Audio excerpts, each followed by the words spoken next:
সমগ্ৰ ৰাজ্যজুৰি সদৌ অসম ছাত্ৰ সন্থাৰ নেতৃত্বত কেব বিৰোধী আন্দোলনে বিগত কেইবাদিনো ৰাজ্যৰ পৰিস্থিতি উত্তপ্ত কৰি ৰাখিছে। প্ৰথম অৱস্থাত ৰাজ্যৰ স্বতঃস্ফূৰ্ত জনজাগৰণ ৰূপে আৰম্ভ হোৱা অসমৰ এই জাতীয়তাবাদী আন্দোলন হঠাৎ হিংস্ৰ হৈ উঠে।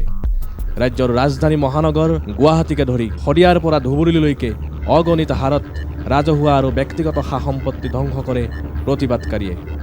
ইয়াৰ উপৰি ৰাজ্যৰ ভিন্ন প্ৰান্তত শাৰীৰিক আক্ৰমণৰ দৰে ভয়ংকৰ ঘটনাও সংঘটিত হয়।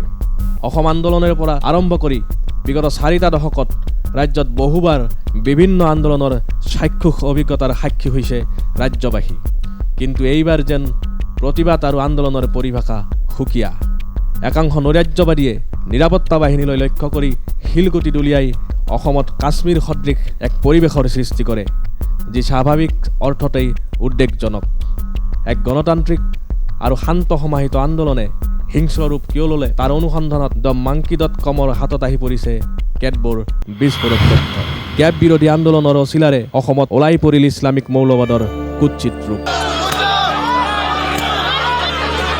ৰাজহুৱা সম্পত্তিৰ ধ্বংসৰ আঁৰত ইছলামিক মৌলবাদী শক্তি।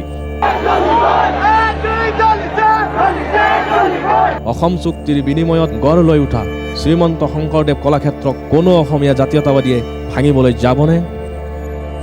ৰাজ্যজুৰি নিশাৰ ভাগত ধ্বংসলীলা আৰু হিংসাৰ আঁৰত ইছলামিক মৌলবাদী শক্তি।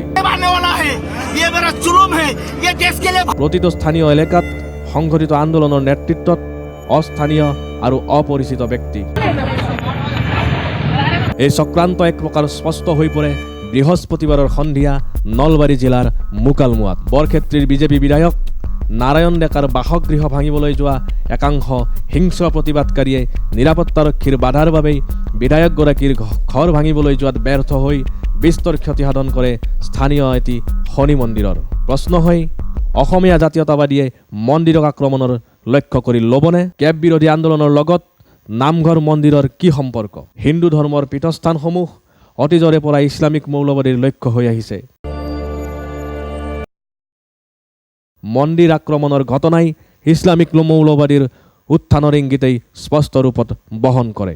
ইতিমধ্যে কেব বিৰোধী আন্দোলন ইছলামিক মৌলবাদীৰ চক্ৰবেহুত সোমাই পৰিছে।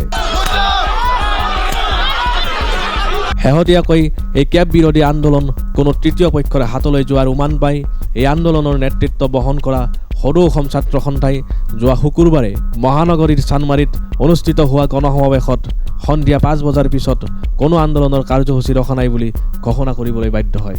কেব বিৰোধী আন্দোলনৰ নামত ইছলামিক মৌলবাদী শক্তিৰ উত্থান হোৱাৰ ভয়ংকৰ তথ্য লাভ কৰিছে স্বয়ং অসম আৰক্ষীয়ে। ইছলামিক মৌলবাদী শক্তিৰ আঁৰত কংগ্ৰেছ দল জড়িত থকাৰ পৰ্যাপ্ত প্ৰমাণ লাভ কৰিছে অসম আৰক্ষীয়ে।